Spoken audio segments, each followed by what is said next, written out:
Black lives don't matter. Black lives don't matter to me.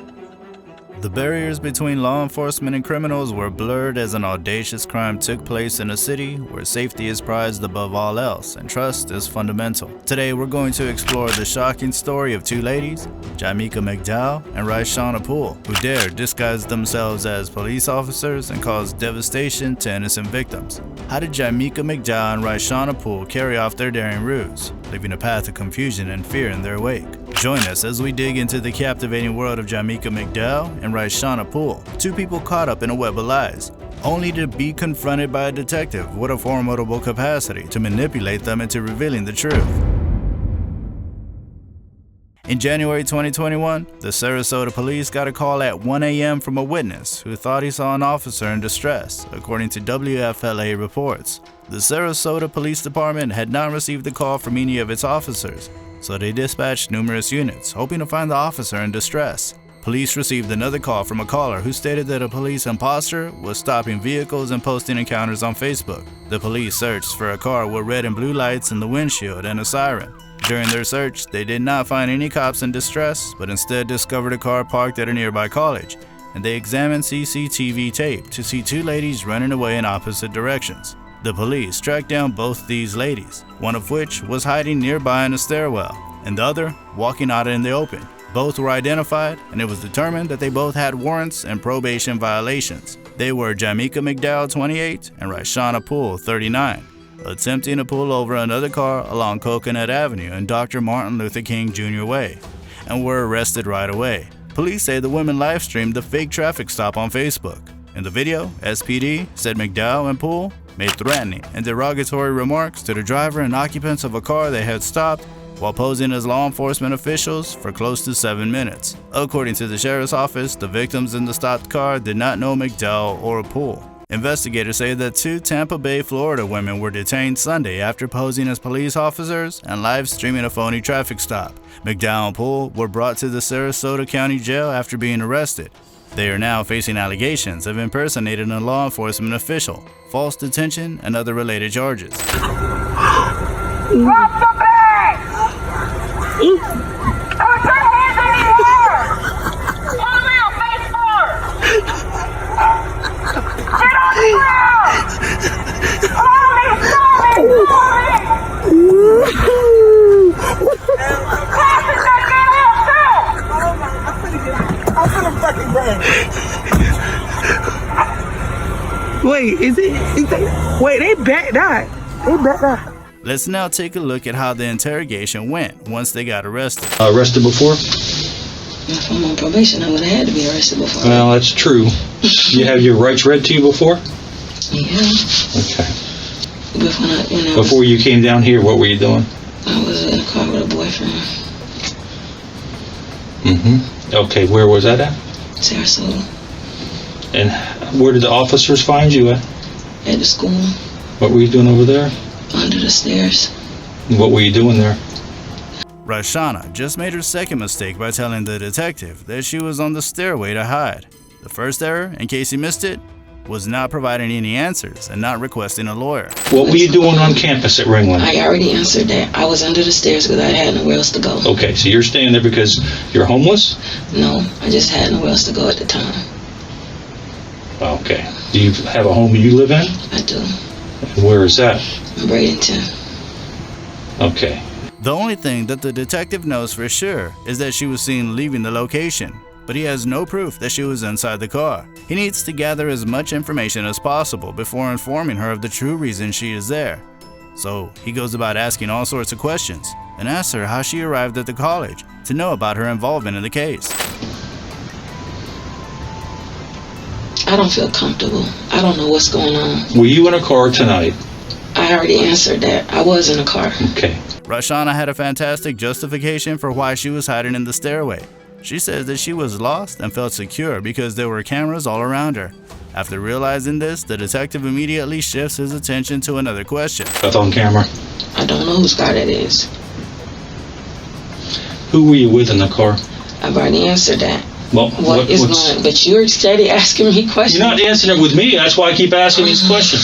You keep asking me questions, but you won't tell me what's going on. And I have a right to ask you why I'm in this room, and you know that. You know that. You know you can't question me without telling me what is going on. I can question you any manner that I see fit. Right, and I also have rights.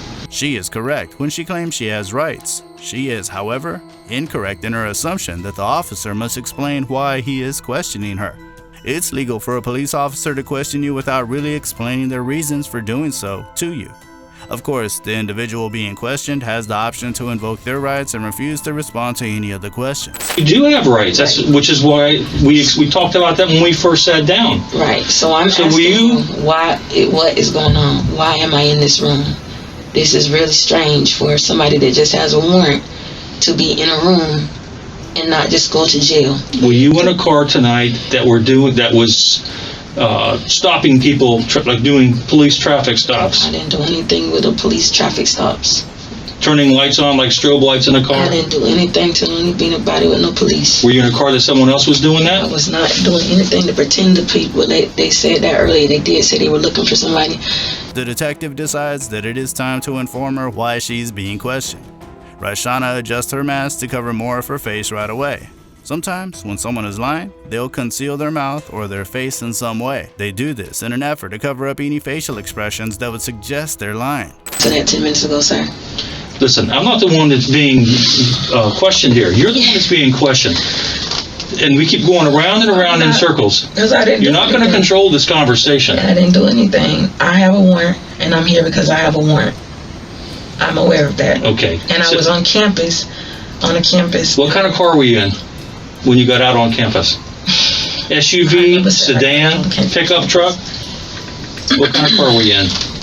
I wasn't, sir. The detective should have asked Raishana this question before informing her why she was there. Earlier in the conversation, she stated that she was driving with her boyfriend. After informing her that they had surveillance footage of her exiting the vehicle, the detective then made an error by asking her what kind of car she was in. Raishana notices this right away, and now the detective tries his hardest to explain.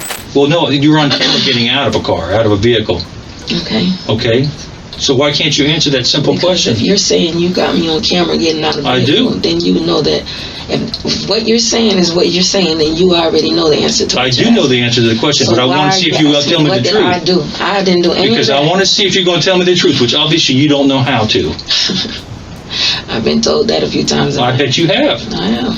Raishana continues to ask the cops the same questions about her purpose for being there as the interrogation goes on. She fails to give proper answers to any of the detectives' questions.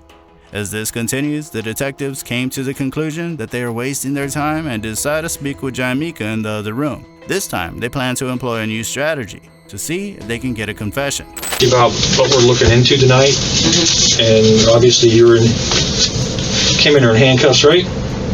When they arrested you? Yes. They told you had a warrant? Yes. All right, so did anybody read your Miranda rights? No. No. The detective shows her the Facebook video of both ladies conducting a traffic stop that was posted online. The intention is to convince Jamaica that the police are aware she is in the car, so she'll assume that they have her and confess. It's risky, because she can see on the video that neither of their faces can be seen, and she could call their bluff. Saturday night, I think.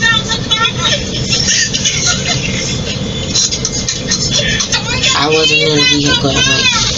You're in the driver's seat, because when this thing will pan in a minute, it shows you all the behind the wheel.